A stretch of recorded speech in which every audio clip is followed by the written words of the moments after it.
பூங்காற்று திரும்பவும் அடுத்த வர எபிசோடில் பார்த்திங்க அப்படின்னா ஆனந்தி வந்து கடைக்கு போகாமல் வீட்டிலே இருக்காங்க.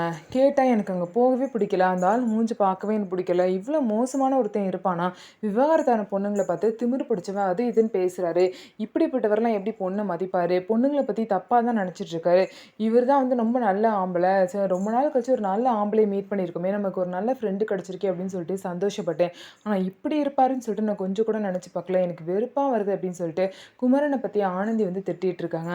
ஆனா குமரன் பார்த்தீங்க அப்படின்னா, ஆனந்திய கல்யாணம் பண்ணிக்கணும்னு சொல்லிட்டு நெனைக்கிறாரு. ஆனா குமரன் வந்து இந்த மாரி நடந்துக்கிட்டு, இந்த மாரி விவாகரத்தான பொண்ணுங்கள பத்தி பேசுனால, ஆனந்திக்கு குமரன் மேல ஒரு நல்ல எண்ணமே இல்ல. ரொம்பவே இப்போ ஒரு மோசமான எண்ணமா இருக்கு. இது எல்லாத்தையும் மீறி எப்படி வந்து ஆனந்திய வந்து குமரன் புரிய வச்சு, அவங்கள மேரேஜ் பண்ணிக்க போறாரு அப்படின்னு சொல்லிட்டு நம்ம வெயிட் பண்ணி பார்ப்போம்.